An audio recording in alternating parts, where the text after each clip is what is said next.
So, hello my dear students, this is second video of 4-day series Dhamaka.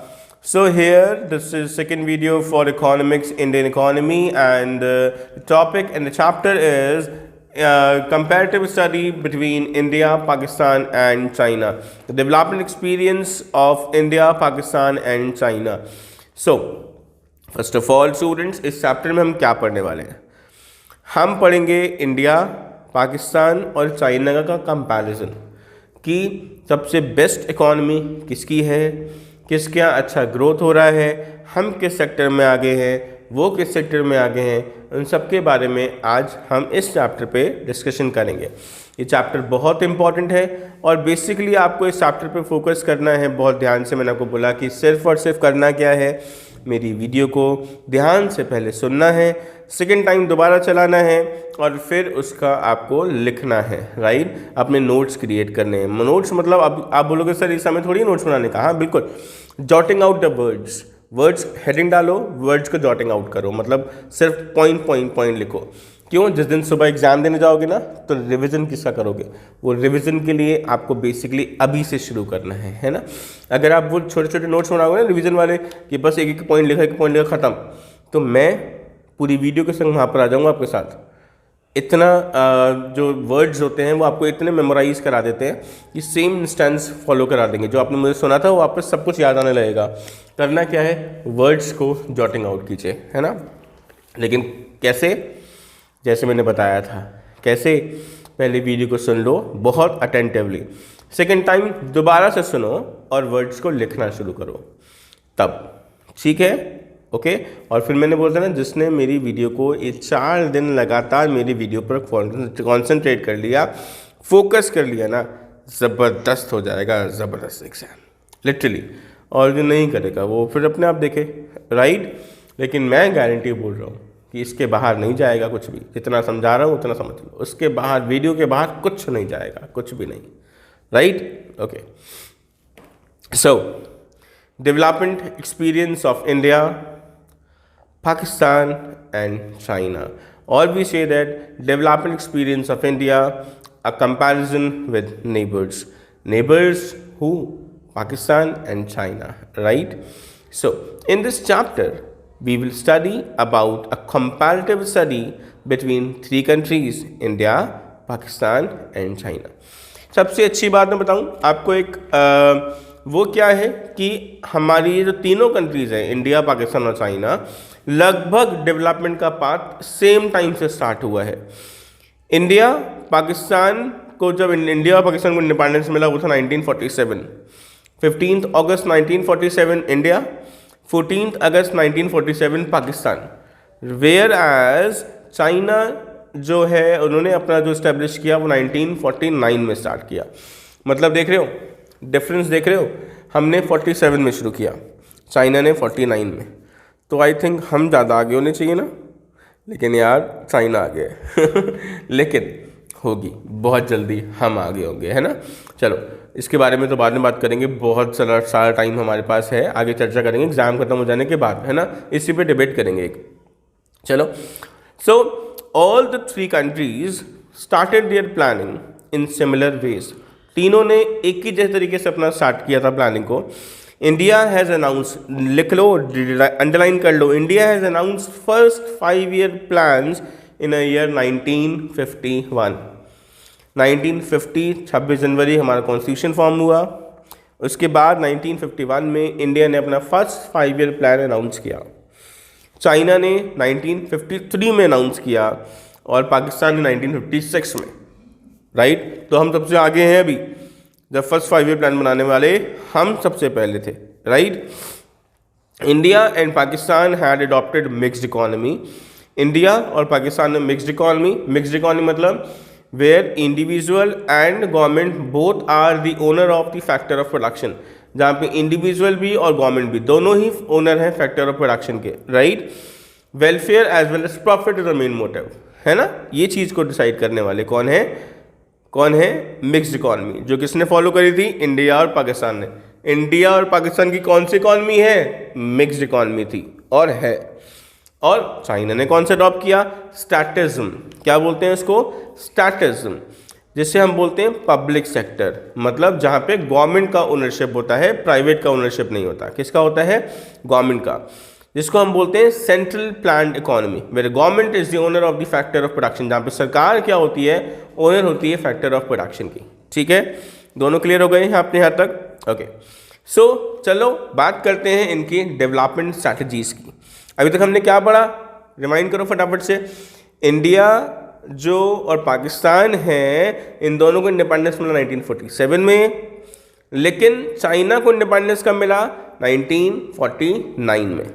ठीक है, मतलब independence means इन्होंने अपना डेवलपमेंट पाथ कब शुरू किया? 1949 में। ठीक है, अब अगर हम बात करें कि फर्स्ट 5 ईयर प्लान सबसे पहले किसने फॉलो किया था? इंडिया ने फॉर्म किया था, है ना, 1951 में। चाइना ने 1953 में और पाकिस्तान ने 1956 में। ये याद हो गया?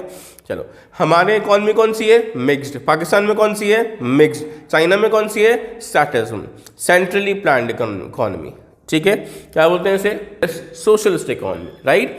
कौन सी इकॉनमी है? सोशलिस्ट इकॉनमी है। कौन सी इकॉनमी? कैपिटलिस्टिक नहीं है, सोशलिस्ट इकॉनमी है ना? ओके, नाउ अब तीनों की डेवलपमेंट स्ट्रेटजीज की बात करते हैं। China, after the establishment of Republic in China in 1949, जब चाइना का रिपब्लिक, मतलब चाइना का जो अपना डेवलपमेंट पाथ है जो स्टार्ट हुआ, उसके बाद की अगर हम बात करें तो अडॉप्टेड 3 स्ट्रैटेजीज। इन्होंने 3 स्ट्रैटेजीज को फॉलो किया। सबसे पहला है government contact, great leap forward and great proletarian cultural revolution. तीनों बहुत इंपॉर्टेंट हैं भाई, जिसमें दोनों ग्रेट लीप फॉरवर्ड और ग्रेट प्रोलेटरियन कल्चरल रेवोल्यूशन तो आना ही आना है। क्या आना ही आना है? ढंग से कर लो, ढंग से, तमीज से कर लो भाई। अब इसके बाद टाइम नहीं मिलने वाला पढ़ने का, है ना? जो टाइम मिल रहा है वो यही है। अब सोचो कि अब भी हम बाद में पढ़ लेंगे तो अब पॉसिबल नहीं है बेटा, है ना?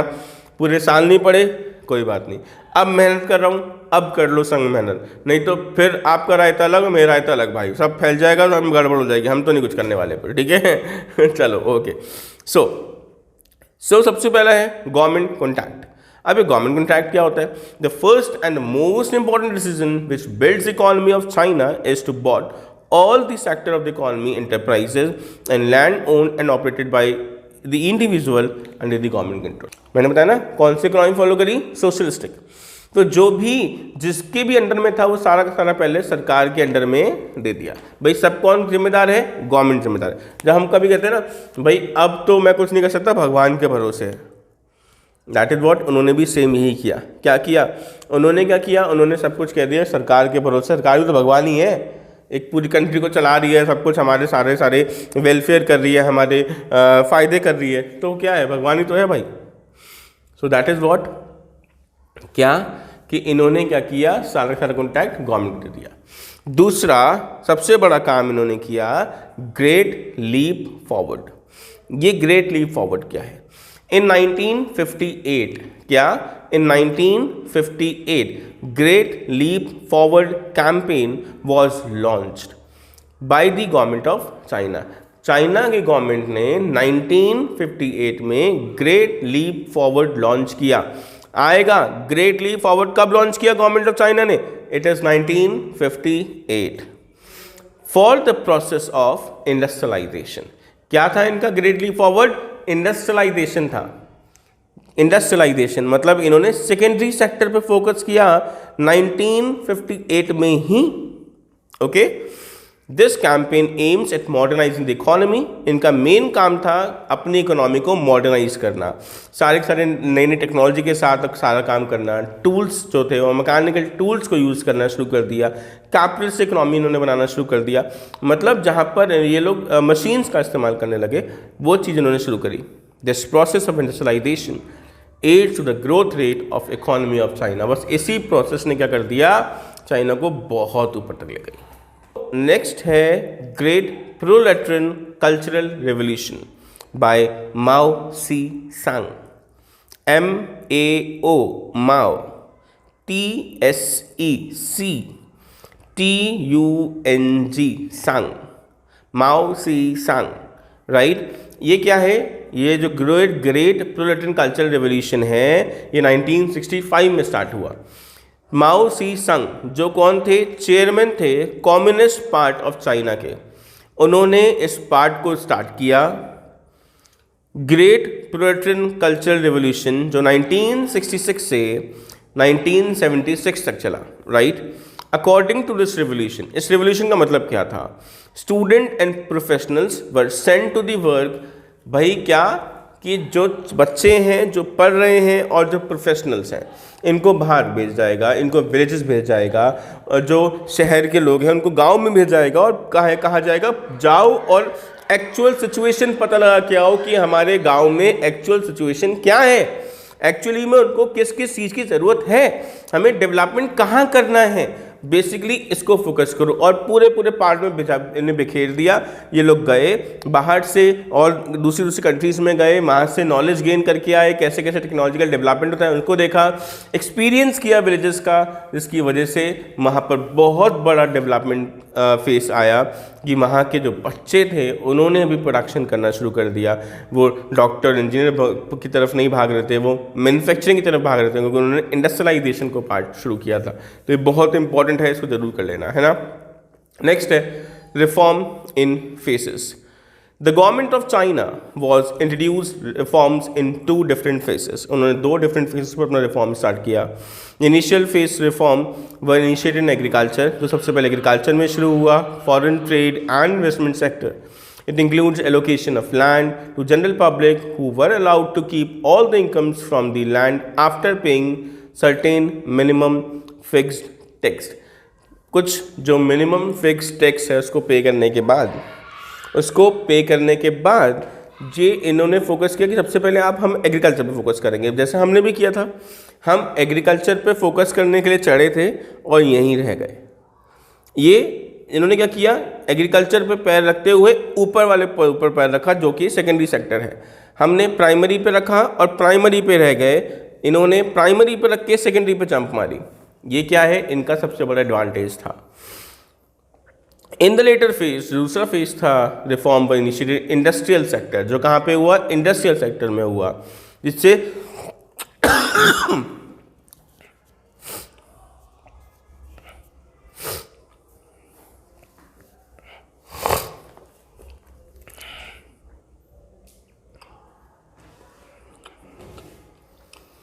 जिससे बहुत बड़ा डेवलपमेंट आया चाइना में, क्योंकि वहाँ पर इंडस्ट्रियलाइजेशन शुरू हो चुका था, है ना।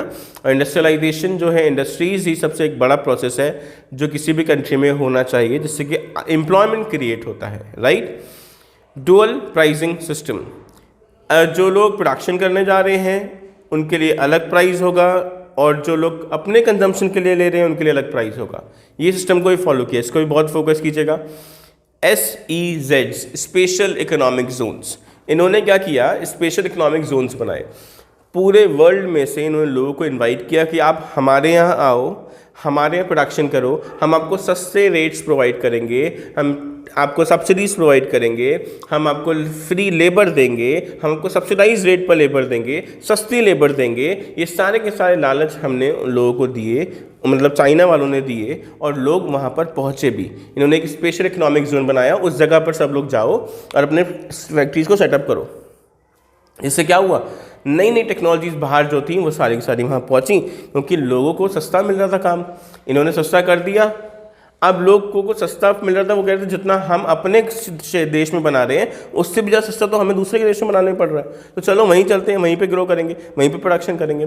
जिसकी वजह से सारी की सारी टेक्नोलॉजिकल डेवलपमेंट इनको मिलने लगे, सारी टेक्नोलॉजी का एडवांसमेंट इनकी तरफ आ गया, और इन्होंने ज़ोरों शोरों से अपनी प्रैक्टिस शुरू कर दी।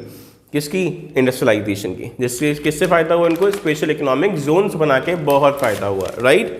अब आता है हमारा नेक्स्ट पार्ट जो है पाकिस्तान का, राइट। पहले दूसरों के बारे में पढ़ ले, अपने बारे में तो बहुत जानते हैं, है ना। चलो पाकिस्तान और अगर इंडिया की बात करें तो लगभग दोनों ने सेम स्ट्रेटजीज को फॉलो किया था। तो India and Pakistan both gets its independence in 1947। 1947 में दोनों को इंडिपेंडेंस मिला। The pathway of development of Pakistan after independence जो है वो क्या है, उसके बारे में बात करते हैं। पहला मिक्स्ड इकोनॉमी, उन्होंने मिक्स्ड इकोनॉमी को फॉलो किया, मतलब government and individual both are the owner of factory production, what to produce, how to produce, whom to produce, decided by market forces, है ना, दोनों लोग डिसाइड करेंगे, और welfare as well as profit इनका मेन मोटिव रहा। तो basically इन्होंने इस चीज़ को जो फॉलो किया वो था मिक्स्ड इकोनॉमी, जिसमें लोगों को फ्रीडम ज़्यादा होने लगती है, तो हमारे डेवलपमेंट के चांसेस थोड़े से डिक्रीज हो जाते हैं, है ना। जब एक के हाथ में कंट्रोल होगा, वन मैन कंट्रोल, तो ज़बरदस्त होगा, वो अच्छा से करेगा, जो करेगा वो सब पॉजिटिव में जाएगा। लेकिन जब मिक्स्ड इकोनॉमी होगी तो हम जो इंडिविजुअल है वो सबसे पहले अपने प्रॉफिट के बारे में सोचता है, सोसाइटी के वेलफेयर के बारे में सोचेगा, है ना।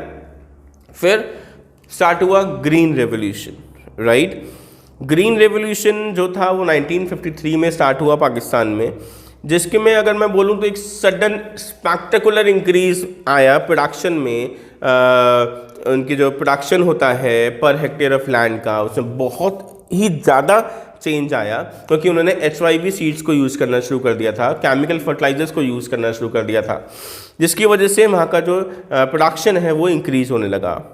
डेवलपमेंट पॉलिसीज़ की अगर हम बात करें तो after independence Pakistan introduced various policies to protect the domestic traders and to grow the economy. अपनी इकोनॉमी ग्रो करने के लिए और डोमेस्टिक ट्रेडर्स को बचाने के लिए उन्होंने बहुत चीज़ें सोची, लेकिन कहाँ नहीं सोचा, इंडस्ट्रियलाइजेशन पे नहीं सोचा। हम कहाँ रुक गए, हम एग्रीकल्चर पर रुक गए। पाकिस्तान कहाँ पे रुक गया, एग्रीकल्चर पर रुक गया। और चाइना ने कहाँ जंप मारी, उसने सेकेंडरी सेक्टर में जंप मारी। उसने कहा भाई सेकेंडरी सेक्टर मजबूत होगा ना तो प्राइमरी और टर्जरी अपने आप मजबूत हो जाएंगे। सेकेंडरी मजबूत करो, हम क्या कह रहे थे, प्राइमरी करो, प्राइमरी करो, प्राइमरी करो। और फिर इंडिया ने पता क्या किया, प्राइमरी के बाद सेकेंडरी को छोड़कर टर्जरी पे जंप लगाई, प्राइमरी के बाद सेकेंडरी को छोड़कर टर्जरी पे जंप लगा दी। ये प्रॉब्लम थी, है ना। सर्विस सेक्टर में घुस गए हम लोग, जैसे BPO स्टार्ट हो गया, हमारे पास आउटसोर्सिंग का पार्ट शुरू हो गया। So, role of private sector. After 1987, Pakistan realized that private sector plays an important role. 1987 में पाकिस्तान को रियलाइज़ हुआ कि यार प्राइवेट सेक्टर बहुत अच्छा रोल प्ले कर सकता है, क्योंकि सरकारी सेक्टर में तो आपको सबको पता ही है पहले क्या होता था, है ना। लाइट का ही देख लो, लाइट का हमारे यहाँ पे पहले आगरा की अगर हम बात करें तो हमारे यहाँ पहले दक्षिणांचल आती थी, मतलब इलेक्ट्रिसिटी बोर्ड से जो इलेक्ट्रिसिटी आती थी, वो जो इलेक्ट्रिसिटी थी वो दिन में 10 घंटे आती थी 24 घंटे में से, लेकिन अब 24 आवर में से 23.5 आवर्स तो आती ही है, जहाँ से आधे घंटे के चली जाती है। दैट इज़ व्हाट, ये क्या है, ये है प्राइवेटाइजेशन के फ़ायदे, है ना। तो फाइनेंशियल सपोर्ट की अगर बात करें तो आपको पता ही है, सबको पता है कि पाकिस्तान जो है वो अपना फाइनेंशियल सपोर्ट उसको बहुत सारी अलग अलग टेररिस्ट कंट्रीज से मिलता रहता है, तो उसका भी एक नेगेटिव इम्पैक्ट पड़ा उस चीज़ का। और अगर हम तीनों की कंपैरेटिव स्टडी की बात करें तो कंपैरेटिव स्टडी के लिए हमें डेमोग्राफिक इंडिकेटर्स पढ़ने चाहिए। क्या पढ़ने चाहिए, डेमोग्राफिक इंडिकेटर्स। तो डेमोग्राफिक इंडिकेटर्स की अगर मैं बात करूं तो सबसे पहले हम बात करेंगे पॉपुलेशन की, किस करें डेमोग्राफिक इंडिकेटर्स की, तो उसमें पॉपुलेशन की अगर हम बात करें तो पॉपुलेशन में चाइना सबसे फर्स्ट नंबर पर है, इंडिया सेकंड नंबर पर और पाकिस्तान फार बिहाइंड है।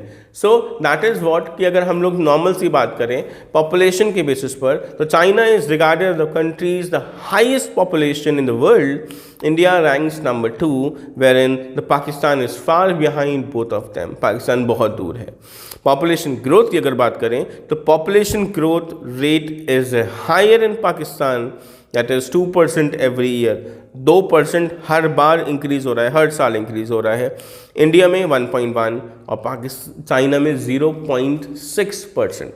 दैट्स टू ग्रेट ना। हाईएस्ट पॉपुलेशन होने के बाद भी 0.6% से पॉपुलेशन ग्रोथ हो रहा है। पता है क्यों? वो इसीलिए क्योंकि उन्होंने वन चाइल्ड पॉलिसी को फॉलो किया है, और हमारे यहाँ हमारे दो जो पॉलिसी है वो सिर्फ चल रही है पेपरों पे, है ना। अभी जो फॉलो हो रहा है वो रहा है हम 2, हमारे 10, हमारे 5, हमारे 4, है ना, ये फॉलो हो रहा है। लेकिन स्ट्रिक्टली हमको भी फॉलो करना पड़ेगा वन चाइल्ड पॉलिसी, तब हम कुछ अपना एडवांसमेंट कर सकते हैं, पॉपुलेशन पे कंट्रोल कर सकते हैं। पॉपुलेशन कंट्रोल करना बहुत ज़रूरी है। अगर सेक्स रेशियो की बात करें तो तीसरा डेमोग्राफिक इंडिकेटर है सेक्स रेशियो। ये जो है इसमें जनरली हम क्या कहते हैं, एक डेफिनेशन आती है तो आप लिखोगे it refers to the ratio of males to females in a population, है ना। पर 1000 मेल्स कितनी फीमेल्स हैं उसके बारे में जो बात करते हैं वो सेक्स रेशियो कहलाता है। अगर हम बात करें तो it is estimated 940 per 1000 males, 940 females in India, per 1000 males 950 in China, per 1000 males 952 in Pakistan. मतलब वुमेन की पॉपुलेशन पाकिस्तान में ज़्यादा है as compared to India and China. India बहुत पीछे है चाइना और पाकिस्तान से, है ना, क्योंकि चाइना में 950 और पाकिस्तान में 952 और इंडिया में it should be 940 only, right. So भाई इसका मतलब क्या, वो 1000 बॉयज़ में से 940 की शादी होगी, बाकी तो 60 जो है वो तो खाली रह जाएंगे है ना. इसका मतलब तो यही है ना. इसलिए हम जो वुमेन एम्पावरमेंट चला रहे हैं ना, वो इसलिए ही है कि इक्वालिटी क्रिएट होनी चाहिए. अब पॉपुलेशन डेंसिटी की बात करते हैं, ये बहुत इंपॉर्टेंट है. पर स्क्वायर किलोमीटर में कितनी पॉपुलेशन प्रेशर है उसके बारे में बात करते हैं, उसे बोलते हैं पॉपुलेशन डेंसिटी, है ना. सो अगर हम बात करें तो चाइना इज़ वेरी लो, 138% पर स्क्वायर किलोमीटर एवरेज है चाइना का. इंडिया का 358% पर स्क्वायर किलोमीटर एंड पाकिस्तान का 193 पर स्क्वायर किलोमीटर. चलो आगे बढ़ते हैं, जीडीपी पर आते हैं. जीडीपी और सेक्टर्स की बात करते हैं. तो अगर हम बात करें जीडीपी की, तो भाई China is about 9.5% which is highest in all 3 countries. तीनों कंट्री में 9.5% सबसे ज़्यादा है किसकी, चाइना की. Whereas the rate growth of India is 5.8%, Pakistan 4.1%.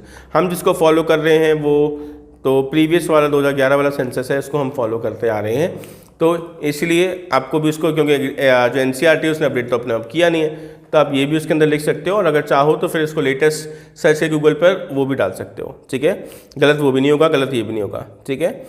Agriculture contributes 9% in GDP. Agriculture जो है वो 9% कॉन्ट्रीब्यूट करता है चाइना में. और जो वर्कफोर्स है total 37 of its workforce engage in, whereas in India agriculture contributes 19%. India का 19% एग्रीकल्चर का कॉन्ट्रीब्यूशन है और पाकिस्तान में 21% का कॉन्ट्रीब्यूशन है, right. So after independence, China has been shifting employment and output from agriculture to manufacturing. इसका conclusion अगर निकालें तो वो क्या है कि चाइना ने अपने आप को एग्रीकल्चर से सेकेंडरी में शिफ्ट किया, राइट. और इंडिया और पाकिस्तान ने अपने आप को शिफ्ट किया किस में, डायरेक्टली टर्जरी सेक्टर में, सर्विस सेक्टर में शिफ्ट किया, सेकेंडरी सेक्टर में शिफ्ट नहीं कर पाए. ये प्रॉब्लम थी, राइट. सो अब बात करते हैं हमारे ह्यूमन डेवलपमेंट इंडिकेटर्स की. किसकी बात करते हैं, ह्यूमन डेवलपमेंट इंडिकेटर्स की. सो सबसे पहला अगर HDI की बात करें, ह्यूमन डेवलपमेंट इंडेक्स की बात करें, तो जिसे हम बोलते हैं जिसका बेटर होता है, उस जिसका ज़्यादा होता है उसको वो बेटर होता है. तो अगर हम बात करें HDI, अगर चाइना का तो 0.752 है और इंडिया और पाकिस्तान का एस्टिमेट करें तो इंडिया का 0.64 है और पाकिस्तान का 0.562, मतलब चाइना का सबसे बेस्ट है.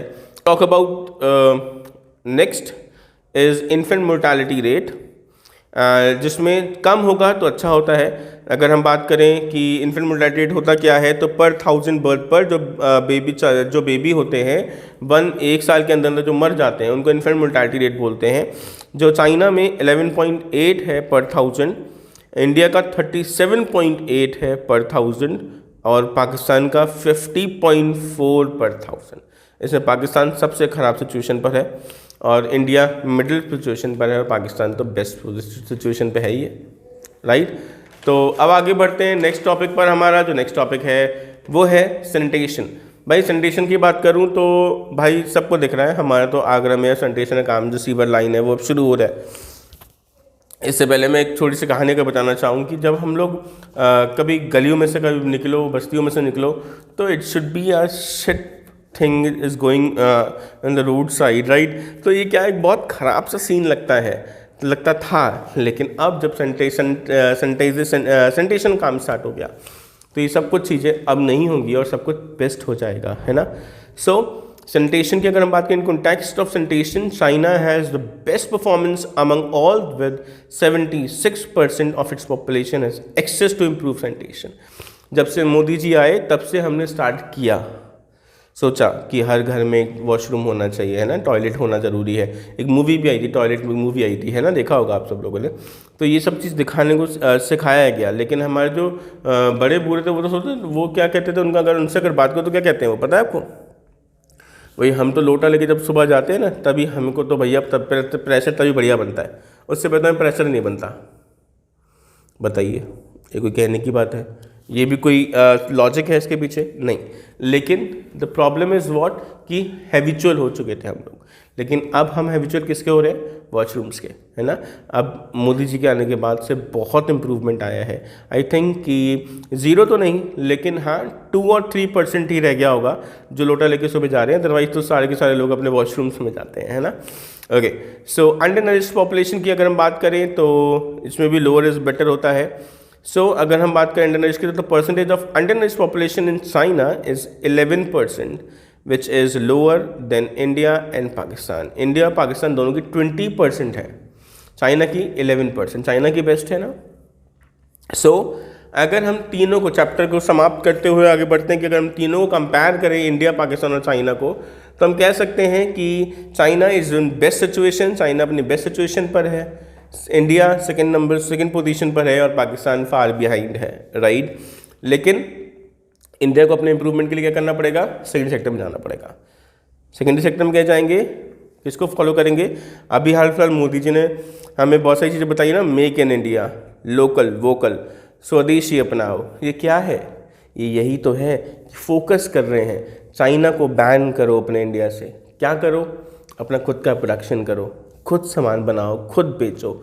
इससे क्या होता है? बहुत बेनिफिट होता है, राइट। आपको पता है, एक छोटा सा लास्ट में एक बात बताना चाहूँगा कि इंडिया और चाइना में डिफरेंस क्या है पता है? कि जनरली मैं जब स्टडी कर रहा था इस इंडिया और पाकिस्तान और चाइना के ऊपर, तो मैंने पता लगाया कि इंडिया में हमारे वुमेंस क्या करती हैं, जब फ्री हो जाती हैं तो बात करती हैं, है ना, सड़क पर बैठ कर, कॉलोनी में, कॉलोनी के गेट पर, या सब लोग पार्क में मिलेंगे, फिर बात करेंगे, सारी लेडीज़ मिलके बात करेंगी, है ना। लेकिन चाइना में ऐसा नहीं होता, पता है।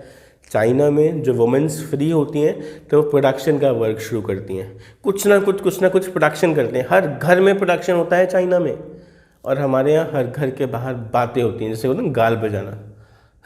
इसको चेंज करना पड़ेगा, है ना। हमको सिचुएशन को चेंज करना होगा, हमको अपने आप को इंगेज करना होगा प्रोडक्शन एक्टिविटीज़ में, तभी हम कुछ अच्छा कर सकते हैं देश के लिए। अभी फिर से जाओ, बेल आइकन दबाओ, सब्सक्राइब करो, जिससे कि नेक्स्ट वीडियो फटाफट से मिल जाए। 4 डे स्ट्रैटेजीज है, सारे चैप्टर कवर अप करूँगा जो बहुत इंपॉर्टेंट है, राइट। जो इंपॉर्टेंट चैप्टर्स हैं वो सारे कवर अप होंगे। बस देखना है 2 बार, एक बार सुनना है अटेंटिवली, दूसरी बार सुनना है और लिखना है, सिर्फ वो इंपॉर्टेंट पॉइंट्स जो ज़रूरी हैं। इतना करोगे तो बेस्ट रिजल्ट पाओगे। Hope best for you, all the best.